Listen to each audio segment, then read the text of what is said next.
수요 정예에 나온 우리 모든 성도님들께 제가 아니라 하나님께서 여러분에게 놀라운 은혜와 축복으로 함께해 주시고 또 여러분의 기도를 하나님이 온전히 들어주실 줄 믿습니다.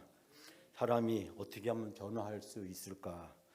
제가 이 디도서를 사실 선택한 것은 제가 디도서가 좋아서 선택한 것이 아니라 그것은 바로 목회적 권면 때문에 디도서를 선택하게 되었습니다. 즉 다시 이야기하면 사람을 세우는데 가장 적합한 말씀은 어떤 말씀일까? 라고 여러 가지 많은 책들을 살펴보다가 그 중에서 이 디도서를 권하는 여러분들의 이야기가 있어서 그 학자들의 또 목회자들의 의견을 따라서 제가 디도서를 선택하게 되었습니다. 사실 저는 디도서에 대해서 잘 알지도 못하고 디도서에서 설교한 적은 딱 한 번 정도가 있었던 기억이 납니다. 신학교의 새벽 예배에서 학생들을 대상으로 이 디도서를 딱 한 번 설교한 적이 있었는데 그 이후로 저는 디도서를 그렇게 자주 읽지 않았고 읽어도 그냥 짧은 3장이기 때문에 디모데 전후서에 주로 집중을 하다 보니 이 목회서 진서 즉 디모데 전후서 디도서를 갈 때 어떻게 보면 이 디모데 후서의 디도서는 끼어서 넘어가는 그런 적은 분야였습니다.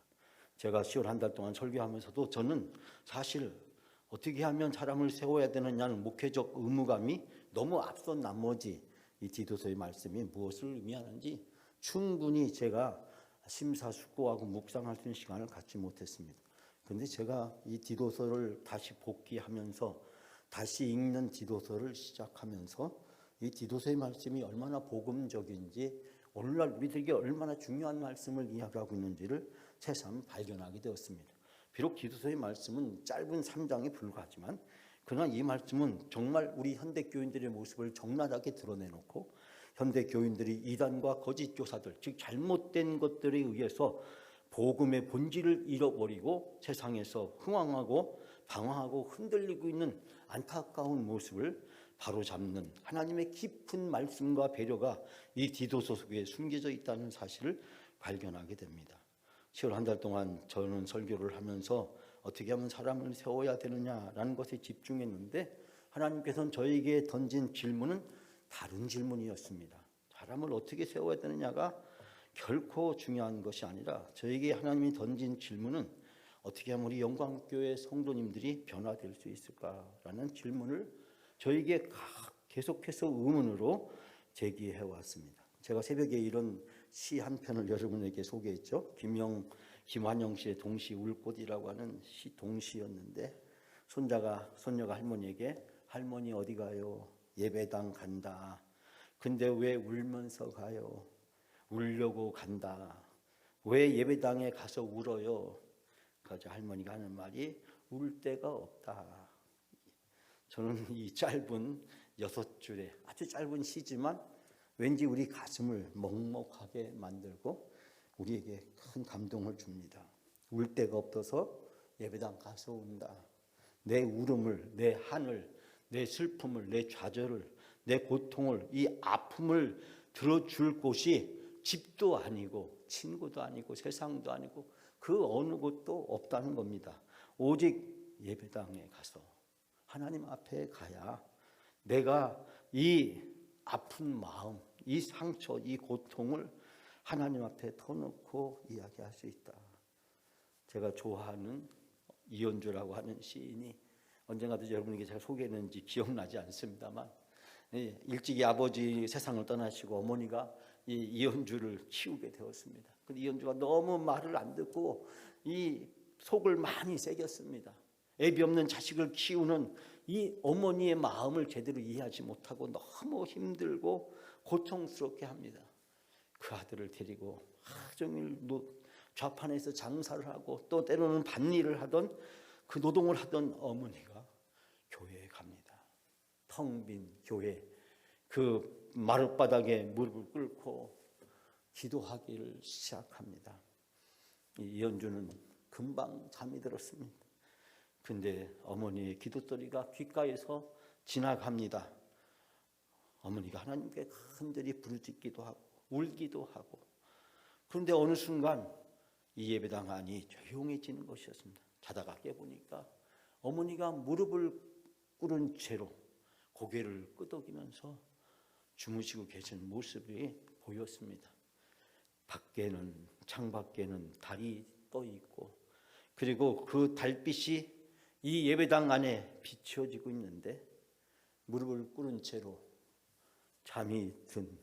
기도하다가 잠이 든 그 어머니의 모습을 보면서, 어머니의 거센 숨소리를 들으면서 이현주는 이런 생각을 했습니다. 왜 우리 어머니는 편안한 잠자리를 왜 거부하고 하종일 힘들고 어렵게 일을 하고 노동을 했는데, 왜 그 고통에서, 그 노동의 힘듦에서 쉴 수 있는 편안한 이부자리를 거부하고 이 딱딱한 교회에 와서 아무도 없는 이 텅 빈 이 예배당 마룻바닥에 무릎을 꿇고 저렇게 하나님께 부르짖으며 울면서 밤을 새워야 되나.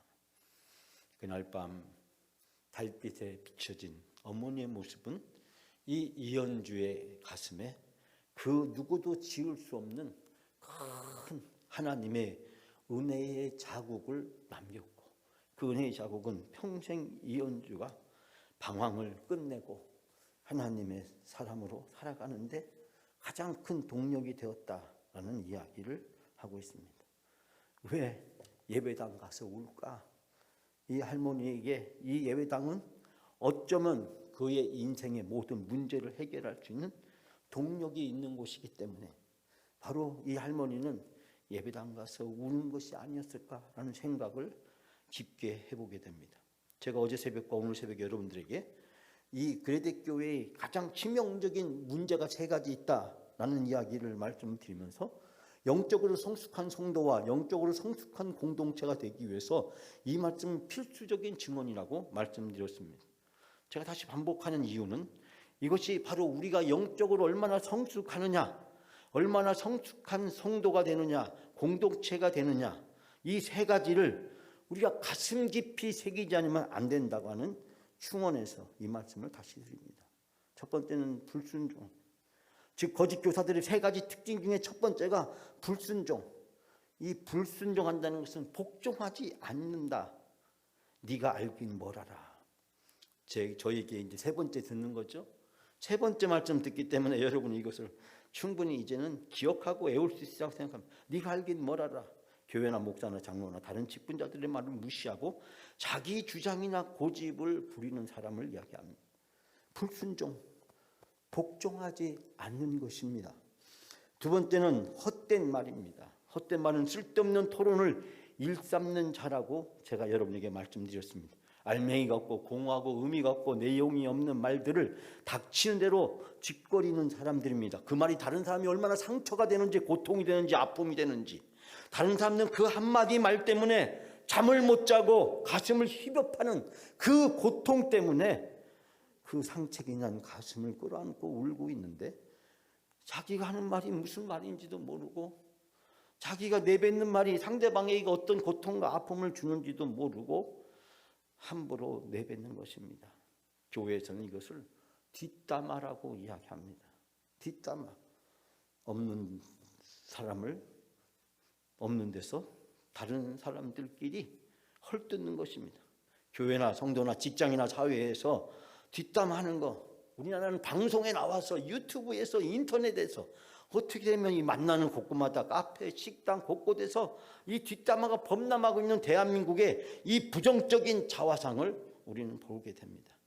쓸데없는 토론, TV에 나오는 정치 토론의 거의 대부분이 정말 너무 무익한 것이고, 그런 것들을 양산하는 우리 텔레비전 방송국과 유튜브들이 얼마나 쓰레기 같은지 우리가 간과하고, 때로는 그런 것에 우리가 노예로 사로잡혀가고 있는 현대인들의 안타까운 모습을 발견하게 됩니다. 부정적인 일이나 생각을 퍼뜨리는 사람, 이런 사람은 철저하게 마귀와 사탄의 종로를 타는 것이고, 하나님의 선한 역사를 가로막는 악행을 스스로 자초하는 이런 사실을 발견하게 됩니다. 성령께서 역사할 수 없게 만들어 버립니다. 3번째는 속이는 자입니다. 속인다. 속인다라고 하는 것은 속이는 자들이란 뜻입니다. 속인다는 건 단순히 사람을 이야기합니다. 덕을 세우지 못하거나 적극적으로 그 사람들을 그릇된 길로 이끌어가는 것입니다. 담합하는 것입니다. 자기만 그런 것이 아니라 자기 말로 끝나가 다른 사람들까지도 말을 하고 그 사람도 거기에 동조하고 동참하고 함께하도록 만듭니다. 패거리와 작당을 만듭니다. 우리나라가 얼마나 많이 국가적으로 정치적으로 분열되어 있습니까? 끊임없이 정당들은 분열하고 오로지 목적은 자기의 욕망과 야망을 충족시키기 위해서 공동체를, 사회를, 또 가정이나 교회를, 또 목사나 우리 교인들을 서로 이간질시키고 이 분열해서 일을 못하게, 하나님의 선한 일을 하지 못하게 만드는 이 거짓 교사들이 바로 이 불순종과 헛된 말과 이 속이는 걸 통해서 그레데교회를 분열시키고 그레데교회가 성숙한 하나님의 바울의 복음의 은혜 가운데 살아가지 못하도록 막고 있었다라는 사실을 발견하게 됩니다. 아까도 말씀드렸지만 울면 변화가 될까요? 울면 변화가 될 수 있을까? 울면 변화가 될 수 있을까? 여기서 전혀 엉뚱한 얘기를 제가 하나 잠깐 하고 넘어가려고 하는데요. 제가 오늘 유튜브를 잠깐 보다가 우리 영광교회 사이트, 영광교회 유튜브 올라온 영상들을 쭉 살펴보다가 제가 2달 전에 영광 60년 대전환의 터닝포인트라는 제목으로 8월 달에 여러분에게 설교한 적이 있습니다. 근데 제가 오늘 보니까 제 조회수가 300회가 넘었더라고요. 300회가 됐더라고요. 저는 영광교회 부임한 이래 제가 최고의 설교의 조회수를 기록했어요. 우리 교인들은 주로 30에서 50번, 60번 정도, 보통 한 60번, 5, 60번 정도만 그렇게 보지 않으시기 때문에 다시 보는 분도 별로 많으시도 않고, 그래서 제가 설교가 많이 부족하구나라는 것을 저는 늘 느끼고 있는데요. 제가 영상으로 300회, 이 교회, 우리 교인이 아니라 교인 아닌 사람들이 너무 많이 봤다라는 사실을 깨닫게 되었습니다. 제가 핸드폰 카톡을 쭉 정리하다가 마침 저에게 출계자 중에 한 사람이 보냈던 이 문자 내용이 저에게 다시 들어왔습니다. 제가 그 카톡을 지우면서 마지막으로 그 카톡을 복사해서 남겨두었습니다. 그 카톡은 이런 내용이 쓰여져 있습니다. 한 귀로 듣고 한 귀로 흘리시기 바랍니다. 이 말에 오해 없으시기 바랍니다. 저는 이 말을 새빨간 거짓말이라고 생각합니다. 새빨간 거짓말, 우리를 분열시키고 우리를 이간질시키려고 하는 이 마귀와 사탄의 짓이라고 저는 생각합니다. 그러나 마귀와 사탄이 무슨 짓 하는지 여러분이 알아야 되기 때문에 제가 여러분에게 마귀와 사탄의 음모를 폭로하는 의미로 이 문자 내용을 이야기합니다. 물론 사람 이름은 제가 말씀드리지 않습니다. 여기 몇몇 사람이 등장하지만 제가 우리 교인들의 이름은 구체적으로 언급하지 않겠습니다. 엘리베이터 목적 헌금 내가 영광교회에서 먼저 했지. 무슨 집사, 무슨 집사랑 내가 술을 먹다가, 그런데 말들이 엄청 많더라고. 특히 무슨 장로 얼마나 갑갑해. 속상한 거 다 이해해. 그리고 설교, 저한테 하는 얘기입니다. 속상한 거 다 이해해. 그리고 설교 내용 다 오목사가 있었을 때 무수히 한겨. 오목사가 처음 와서 제일 자리가 좋다고 카페를 하려고 했어. 오 땡땡 장로 누군지 아시죠? 그리고 무슨 장로까지 자리 보고 다 했어. 사택가 3층으로 건축사 설계까지 다 받았는데 땡땡땡 그들이 하는 일이 그들이 반대했어. 그대가 함께하는 그들을 반대했어. 마지막에 이렇게 끝났습니다. 되겠냐? 저를 비웃고 조롱했습니다. 옛날에 다 했던 일이다. 다 안 됐다. 그런데 네가 그걸 하겠다는 거냐? 그게 되겠느냐? 라는 것입니다. 저는 이걸 읽으면서 그런 생각이 들었어요.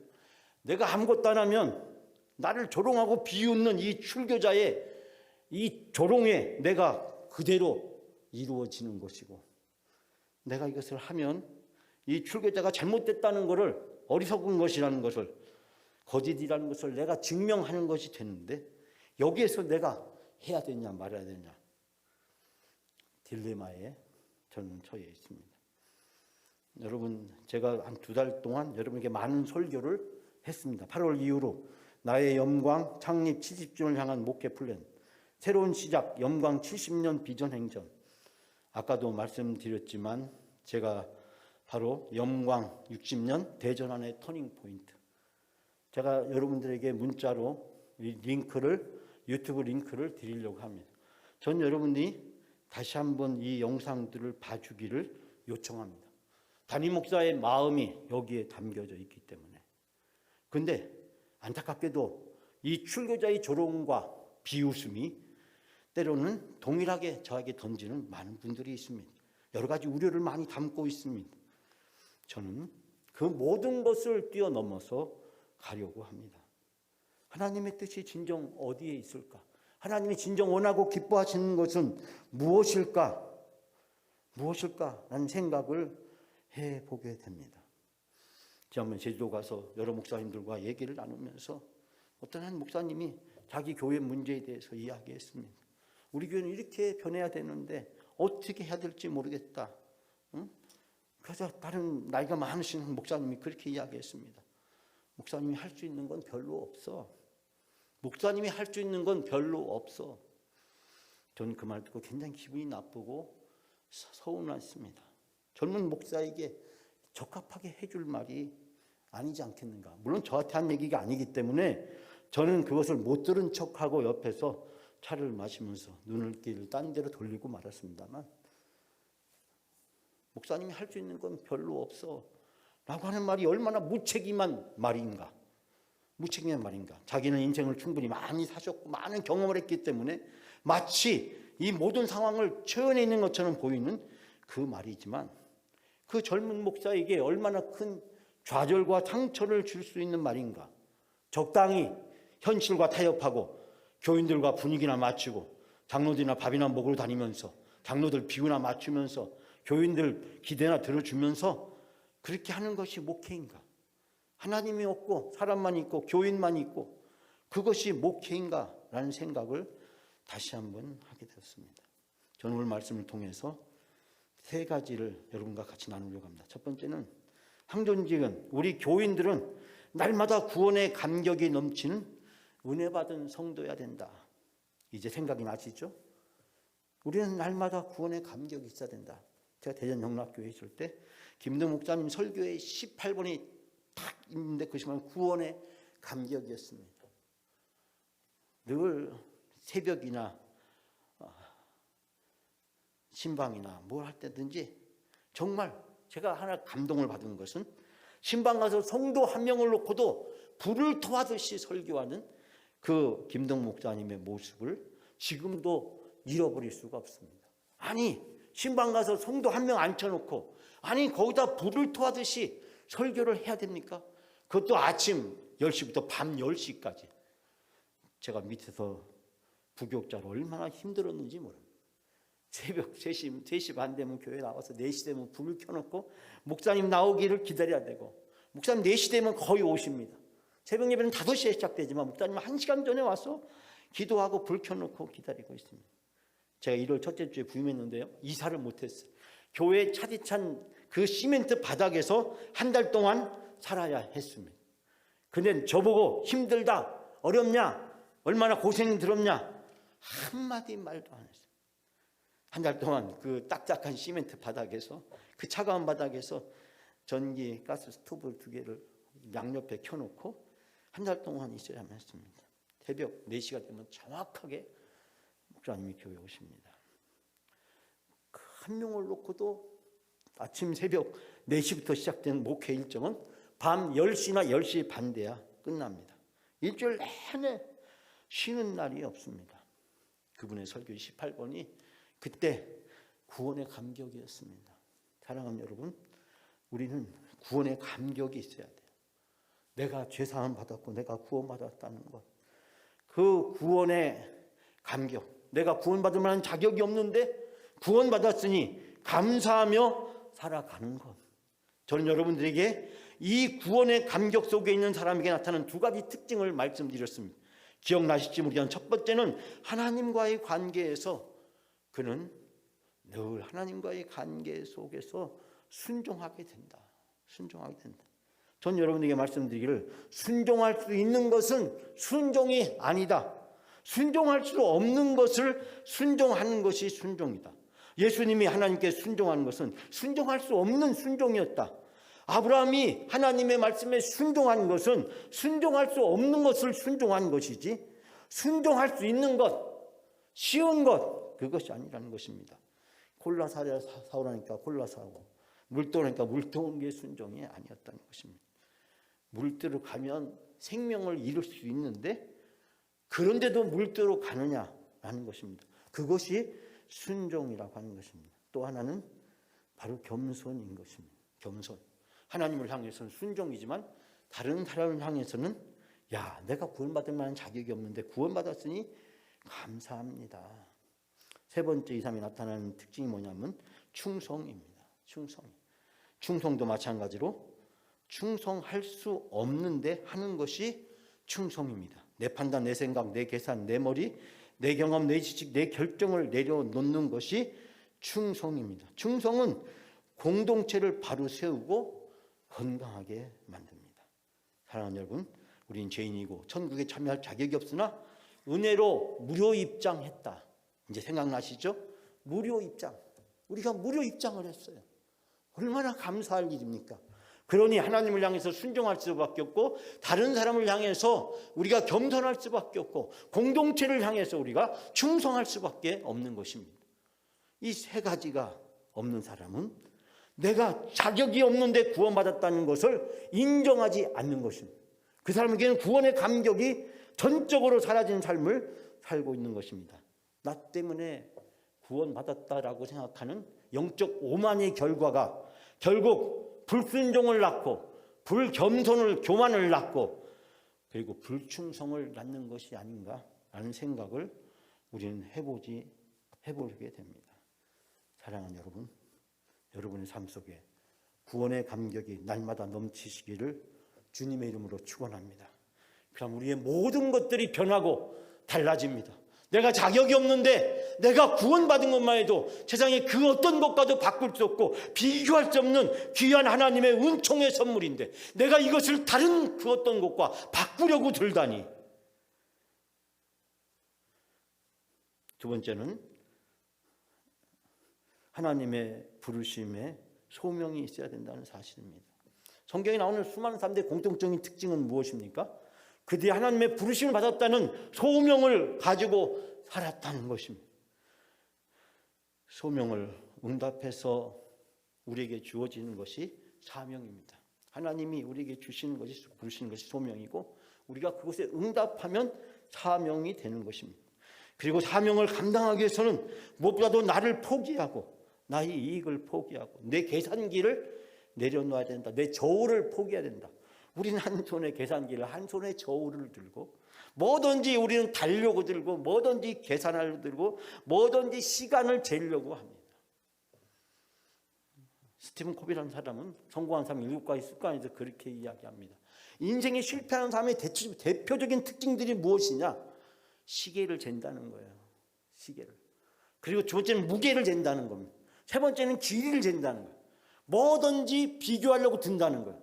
뭐든지 비교해서 평가하려고 든다는 거예요. 이런 사람들은 결국은 이 자존감이 무너지게 되고 열등감에 사로잡히게 되고 패배감에 사로잡히고 부정적 의식에 사로잡혀서 스스로 자기를 학대하고 다른 사람을 고통스럽게 하고 어렵게 하고 힘들게 합니다. 남을 비난하고 남의 흠을 늘어뜨리는 사람, 남을 향해서 불평과 불만을 제기하는 사람, 그 사람들 대부분이 자기의 열등감과 자기 패배감에 무너져 있는 사람들이다.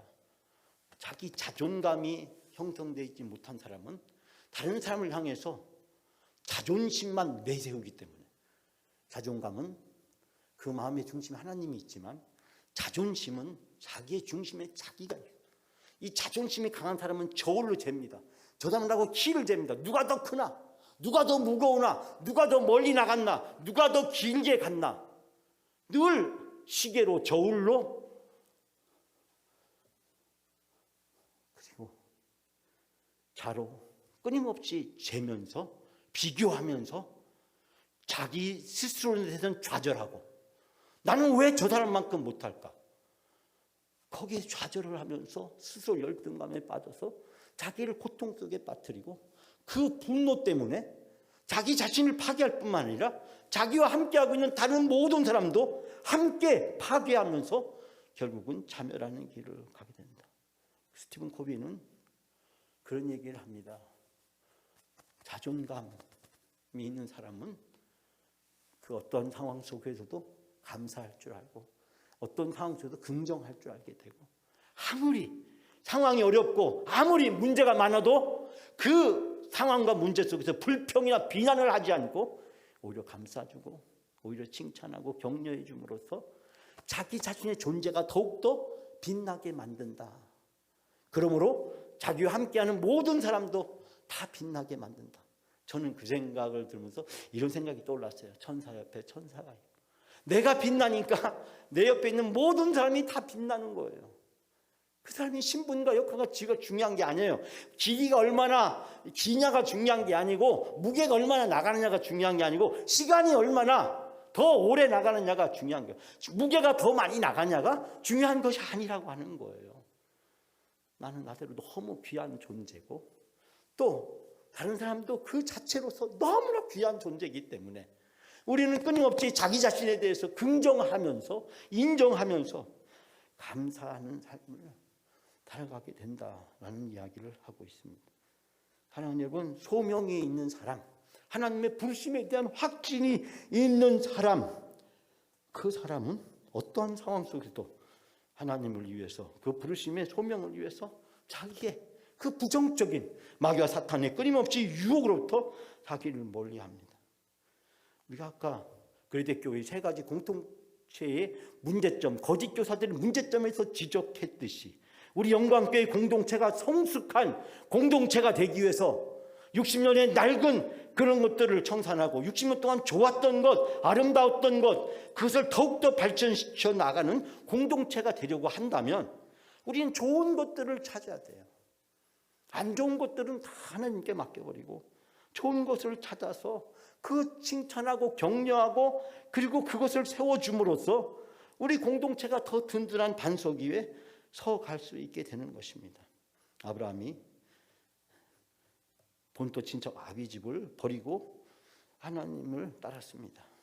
그것은 하나님의 소망과 자기의 소망과 맞바꾼 것입니다. 저울을 내려놓은 것입니다. 자를 내려놓는 것입니다. 시계를 포기한 것입니다. 그는 오직 하나님의 소망, 하나님의 주신 부름의 사명을 감당하기 위해서 기꺼이 내 목숨, 내 재산, 내 가족, 내 소유, 이 모든 것들을 다 내려놓는 것입니다. 제가 여러분에게 흔히 하는 말이 있죠.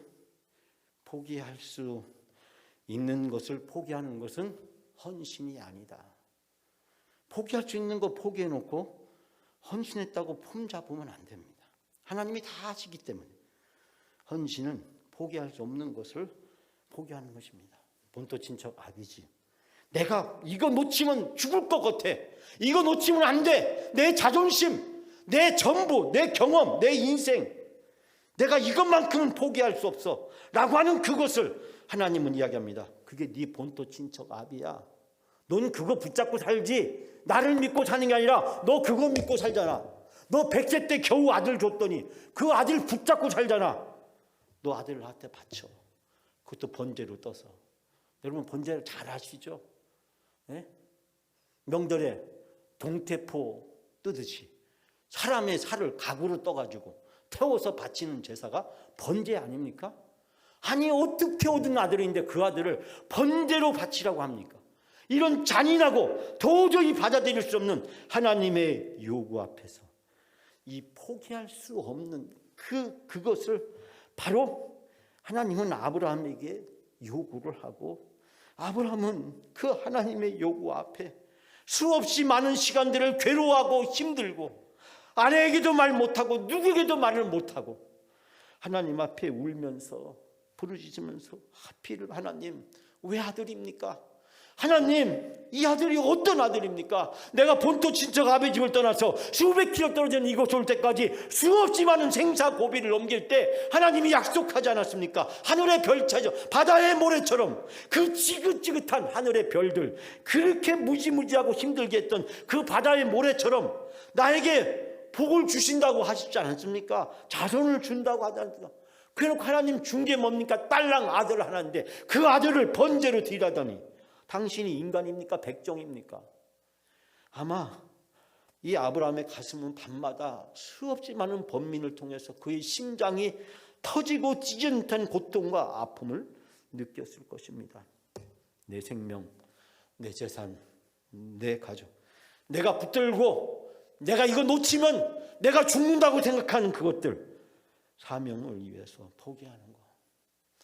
여러분, 그것이 하나님을 위하여, 교회를 위하여, 복음을 위하여 하나님의 사명에 붙잡힌 바 된 사람인 줄 믿습니다.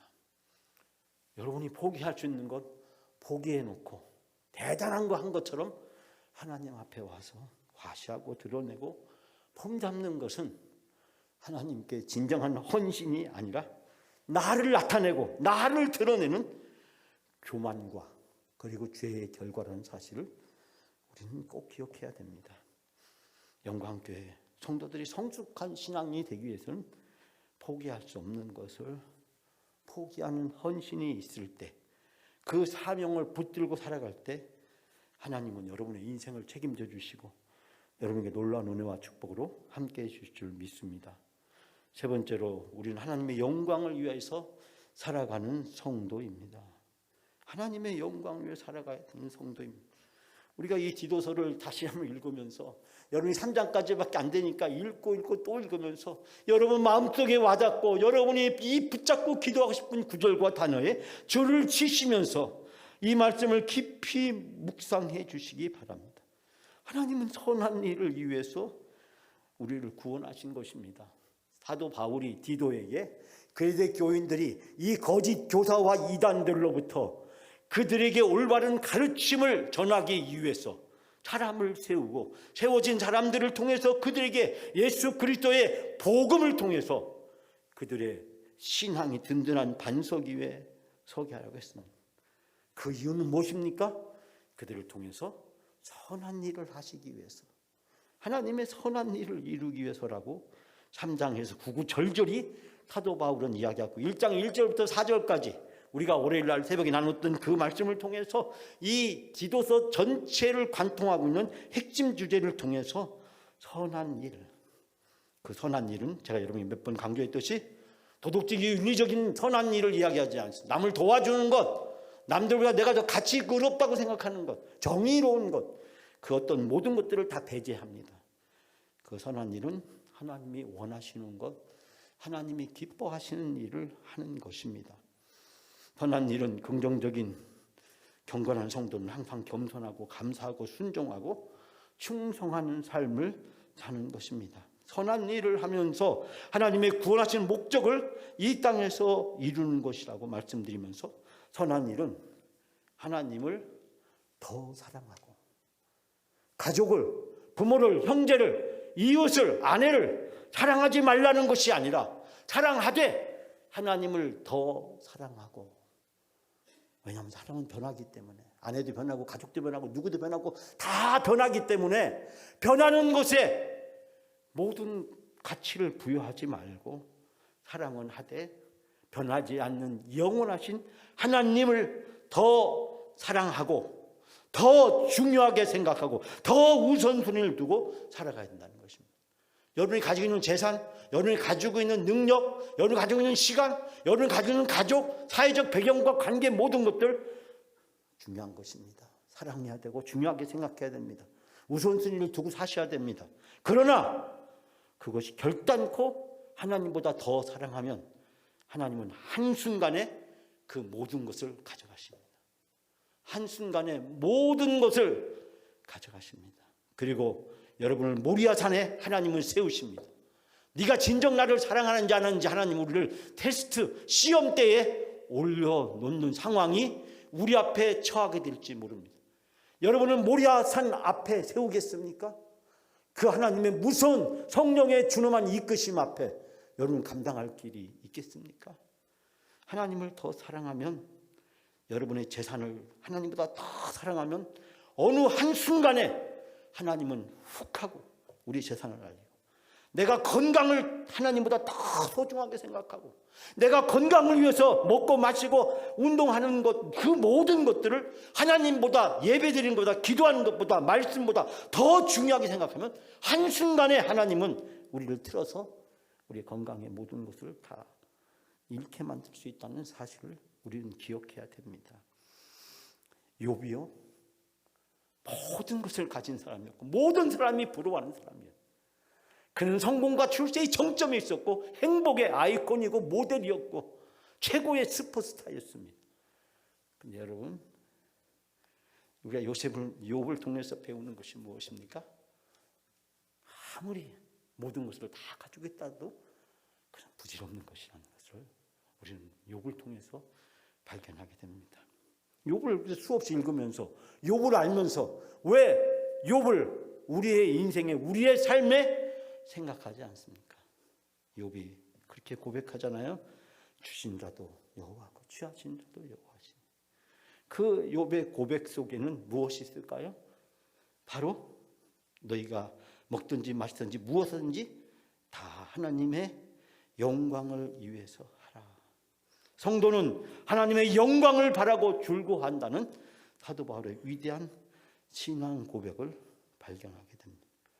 제 시간이 없어서 네 번째, 다섯 번째까지 가야 되는데 내일 새벽에 미루고 여기서 마치려고 합니다. 사랑하는 여러분, 우리 영광교회 성도들은 하나님의 영광을 위하여 하나님이 나에게 맡겨주신 사명을 기쁘게 최선을 다해서 감당해야 됩니다. 순종할 수 없는 것에 순종하고 포기할 수 없는 것에 포기하고 충성할 수 없는 것에 충성을 해야 됩니다.